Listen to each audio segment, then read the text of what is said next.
Hi there, it's Tim with Far North Magic. Today I'm going to be looking at Collecting Commander Masters article. It came out a few days ago. I wasn't sure if they'd come out this early, so these are usually a good article to help kind of get a handle on where you can find certain treatments, how many of each card there is, like for a rarity or like even a certain variation, and kind of give some insight at least on like, are you gonna even ever get to open a Jeweled Lotus, or are they gonna make it too hard to open? So we'll just have to see if this is the same as the last couple. Have been pretty good with giving like a lot of percentages, like a lot of like, I guess, granular like level of like each slot having like all the different percentages, and like sometimes that's just too crazy because it's hard to like, you almost have to just watch a video to see, and then you kind of get a feeling for it. But we'll just have to see. A lot of people are suggesting don't buy sealed at all. I personally would be very cautious about buying a lot of sealed. If you want to buy a draft box to draft with your friends, sure, that's fine. That makes sense. Have the experience. Go to a draft, whatever. Have some fun. It can't all be about the money. But like set boosters, unless there's like some crazy good stuff in them, they seem very risky. Collectors, I ended up buying some because I thought, okay, well, they're going to be kind of like Double Masters 22. They are kind of risky, but generally they have some like kind of backstop with like, you have all the different treatments. Sometimes like you're probably going to do okay. I wasn't sure how how the amount of different rares and mythics were, so I might have ordered less, just like one box instead, but one to open for the channel. But I kind of went a bit overboard in case. And then I ordered a bunch of commander decks, and we might get hoodwinked on those, even though those might be the best actual thing to buy. Those seem very expensive, but we'll just have to see if the new cards are good, if the reprints are good, and go from there. So we have they did have to update the drop rates of the like legendary and foil and mythic, legendary rare and mythic rare in the draft booster. So we got Commander Masters, gonna be jam-packed with value, but most people think it's all bulk. I think also like sequencing the previews better would be more helpful, because like I remember Double Masters was good at the beginning, but then like it hit a lull, and then they just kept hammering like really good cards. At least for me, that's how it seemed. Like it was like, okay, this is decent, and then like kind of like, oh, this is the junk, and then like boom, big cards still at the end. And if that's what they're doing here, that's fine. But like, you had people who got all hyped up and did pre-orders canceling. And I'm not sure like that makes sense, because you're screwing over the stores. Like Amazon, who cares if you screw over Amazon, I guess. But Like, it's just whatever. So, in a few days, they'll have the commander decks at least previewed. They'll have the image gallery up completely in a day after that. And then I guess they do the loading ready run pre-release. And then the other events. So there is 130 commons, 135 uncommons, 135 rares, and 35 mythics. So this is more cards than Double Masters 2022. In like common, uncommon, rare, slightly less mythics at 35 instead of 40. There is also the distinction with 53 of the rares and 15 of the mythics being legendary, so they'll have like extra chances, kind of like the other like Commander Legends sets where like you have extra legendary slots in some of the packs. So like those are going to be more common, which is going to lead to probably distortions with like some rares are going to seem like uncommons, and then some like I guess some mythic, like the really bad, like the mythics that are going to get crushed the hardest are probably going to seem like basically rares, and real like some of the worst legendary rares are probably going to be basically basically super bulk, like basically cheaper than some of the uncommons. It will be interesting to see if the set box actually does better than like the Commander Legends Baldur's Gate set box, because the configuration of the packs led to the draft box being like almost a better play. Like I did buy a bunch of Commander Legends 2 set boxes, like when they were being blown out, at least blown out in Canada. Not as nice as in the States, but I bought some extras of them then, but I would have rather draft boxes, but those weren't getting blown out. So we got our borderless profiles. On a certain level, I would have liked, almost like if they did mugshots, but I don't know. I'm not sure how these are gonna fare in the end. Some of them are cool, some of them are kind of meh. But I guess we'll just have to see how they fare in the end. There's 24 total of those, 4 uncommons, 11 rares, and 9 mythics. And then we got the frame breaks with Jeweled Lotus being the headliner there. 1 uncommon, 5 rares, and 6 mythics in the frame break cards. I kind of would almost like them to stop doing so many different subsets of things, but I guess it's kind of wishful thinking. We got borderless. I would really like them to do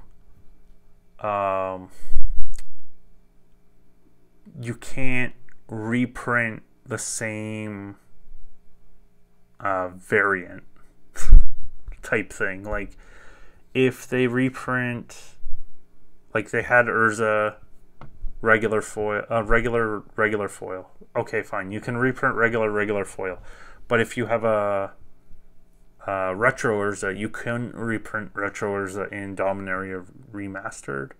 That would have been nice. Okay, so then you have Borderless and Dominaria Remastered. Then this set, I would like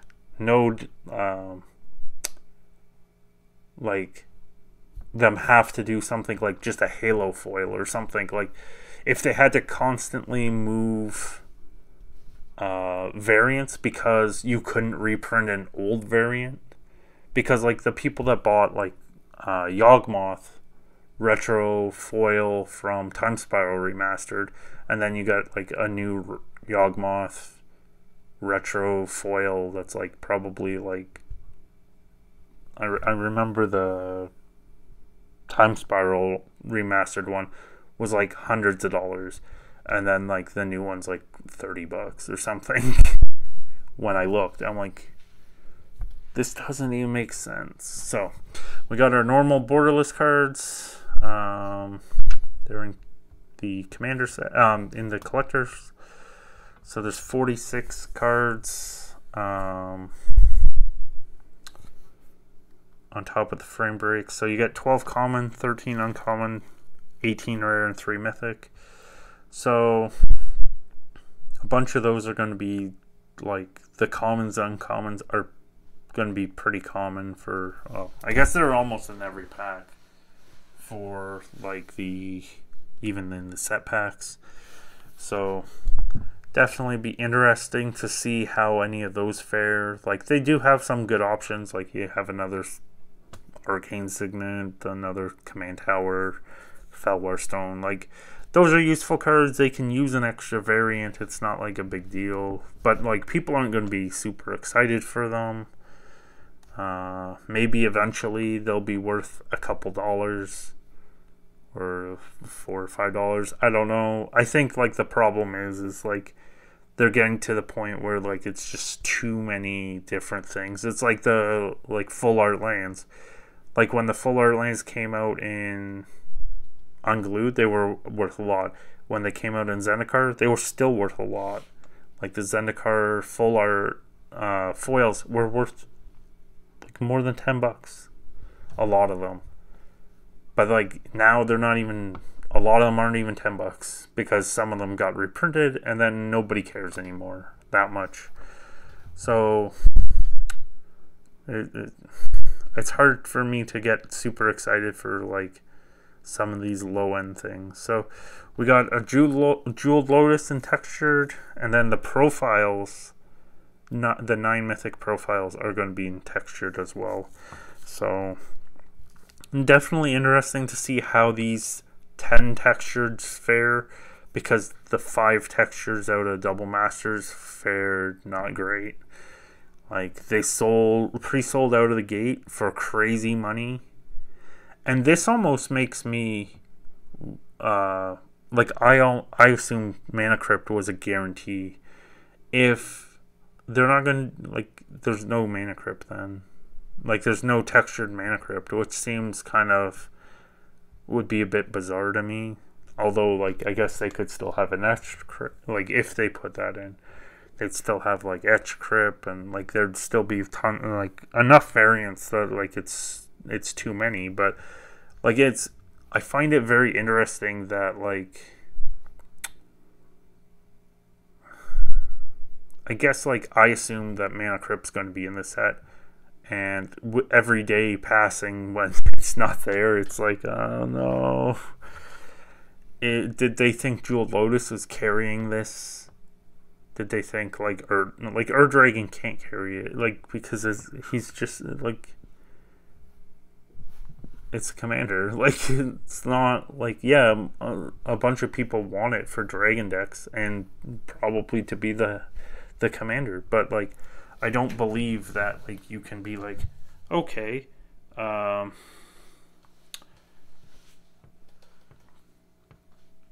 this is gonna still hold, like it's like gonna hold $50+ or whatnot, like for a regular copy. We got our Etched, and I've actually liked how the Etched has been working out more lately. Like they're not as messed up as they used to be from the Commander Legends original set, with the like blurred out art. Like it's taken them a couple iterations to get them to be pretty good, but we'll just have to see. So there is, as said before, 135 rares and 35 mythics, so it's definitely going to be interesting to see, because there's that subset of them that's going to be easier to open. So we got extended arts from the commander decks. There's 35 different ones because the sagas couldn't get extended, which is fine. So they're one per, I think one, maybe not one per pack. They used to be, they're usually one per pack, but I don't know if they're one per pack in this one. Then we got basics that are not in draft packs, which is kind of weird to me. Like, I guess they don't want to flood the system. I don't know. It just seems kind of screwed up. So we got some booster fun charts with, you can get your traditional foil in every type of pack, 1 in a draft, 1 or 2 in a set, 9 to 11 in collector. You got your etched in every 1 in every collector, and textured 1 in, I guess, 25 packs roughly, 1 in 4%. So I think that's 6 boxes per case. So you're not even getting a textured as a case hit, like an inner hit guarantee. Well, not that you can guarantee it, but like, that seems a bit terrible. Because I don't think these textures are going to hold anyways. But at least at the beginning, if you're the fastest person to sell, maybe you'd like get the big money for your textured hit. For borderless cards, there's some in every different one, up to 5, like with 5 in collector. Your frame breaks are some smaller percentage, and your borderless profiles are some smaller percentage. Your extended art commander is 1 per pack in collectors, so I don't think those will hold crazy value, although like being 1 of 35, well,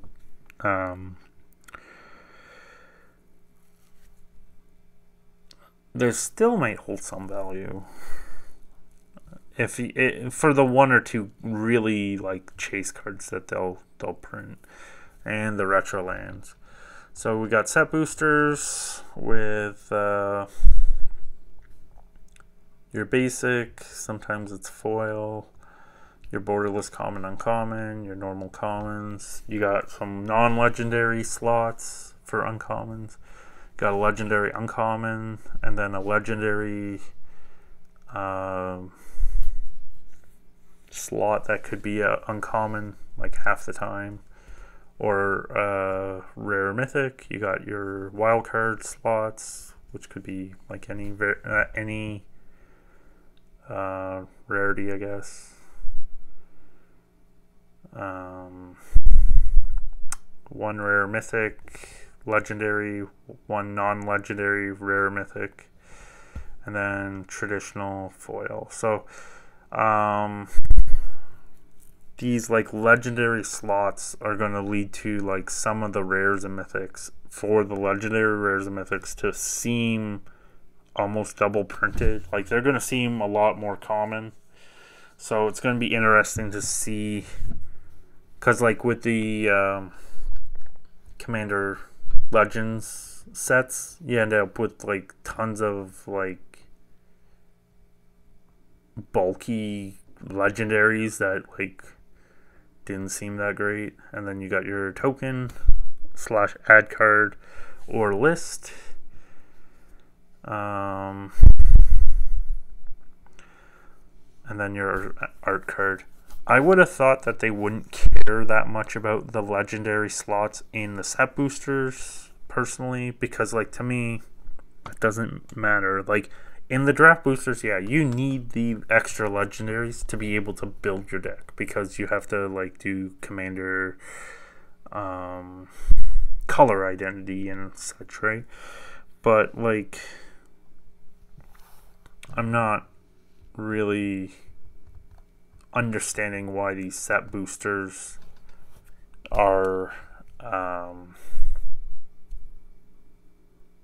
really with a bunch of legendary slots as much, because these are just for opening, right? And I guess you want the legendary cards, but in your draft boosters you get 11 commons. Sometimes the Prismatic Piper replaces one. 1/6 of the time. I guess every 6 boosters. 3 non-legendary uncommons, 2 legendary uncommons. You got a legendary rare mythic, a non-legendary rare mythic, and then a non-legendary uncommon.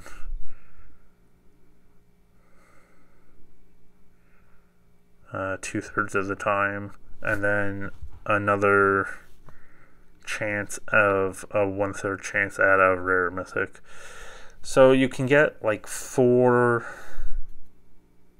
up to, you get 2 rares for sure, and up to 4 in the draft. You get 2 to 6 for set, but like I still can't bridge the price gap, because like in Canada, a lot of places have the draft box at like $450 or around $450, like plus or minus a little bit, and then the set box at like $600 plus or minus a little bit. I'm like, okay, that's like so much money extra. Like, is there a list card every pack? Not that I want list cards, because I friggin' hate the list. It is so frustrating getting just junk that I get. So the draft box is pretty streamlined. Normal packs, you end up with 20 card packs, which you end up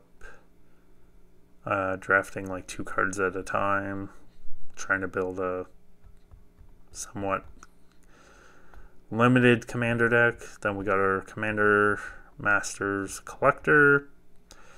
You get your 4 uncommons, 2 uncommons, a basic foil, 2 non-foil borderless common uncommon. So this is basically very close to the same way Double Masters 22 was set up, except that like I think it's like the extended art rare mythic from the commander decks being the extra rare, because you only got 4 rares in the Double Masters, and this one you get 5. So it's kind of interesting. I guess you can get foils of the extended arts 20% of the time. That's interesting. And then your texture's in 4%, so again, like 1 in slightly more than a case. So very, very, very similar to how it was with Double Masters, because the Double Masters was like what, 1 in 3% or something for textured, but you only have 5 total chance, like 5 total ones you could hit. This time it's 1 in 4%. In 4%, so it's a little easier to hit, but you have 10, so like it's going to work out that it's probably a little any particular ones a little less common, but overall like you're getting a textured one a little more often. Like instead of 1 in, I think it was like 1 in 33 packs, so it was like just over the case again. With Double Masters, you're getting it 1 in like 25, so just over the case amount here. But again, like any particular one's a little harder to get, but is that really going to save it? Like I just don't see it panning out that way. I see them being like pre-sold crazy prices. Please be careful. Don't buy them. Please. Do not overpay for stuff. It drives me crazy watching people over. Well, it shouldn't affect me, but it just annoys me that people overpay, because then like they keep just jacking shit up. Like, just keep doing it, which is annoying. For the commander decks, there's 4 different options. So there's a Sliver deck, Eldrazi deck, an enchantment deck, and a planeswalker deck. You got your normal 100 card deck, 2 foils. That can be the commander. You got 8 non-foils that are specific to the deck. So that's nice that they're at least not double, like, overlapping the new cards to screw us over. And then your 90 non-foils, including basics. You got your display commander. Please don't pay money for these display commanders like I showed in the other video. It's just too stupid. And then a sample pack. So you get a non-foil or traditional foil, extended art or borderless commander, Masters Rare or Mythic, and then a common or uncommon. So I really wish, I at one point thought that it was supposed to be 2 rares I had seen, but was just a misread for me in my brain. I thought it was 2 rares in the sample pack. Thought that was like a bonus, but nope. And then you get your tokens and your deck box and spin down life counter thing, life wheel thing. So we got the Eldrazi. That's new. Definitely be interesting to see. So you got your regular foil, you got your display, which is just a thick stock card, you got your extended, and then the enchantments, and then Planeswalker, Commodore Guff for the Planeswalker one, and then the Grave Mother Sliver. So definitely a lot of options of how to interact with the set. A lot of people are just going to pick singles. Definitely a solid way to do it, but I would heavily suggest waiting. Especially since this is a complete reprint set except for those commander cards. Maybe looking at the commander set might be the best. Might be a really good way to interact with getting those, just to get them all out of the way.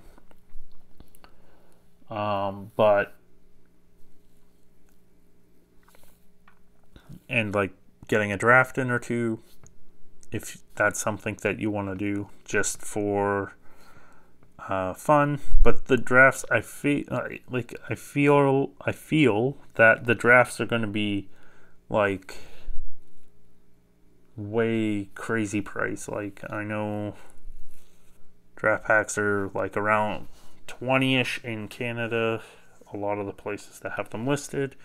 So like, what's that going to be, like a $60, $70 draft, like $70 draft with tax, and not even really pricing. So like, that's very, very rough for, like, I don't feel that that's gonna get more than like a one-shot deal. But I feel that was like a lot of the time what happened with the other master sets. You got like 1 or 2 shots in.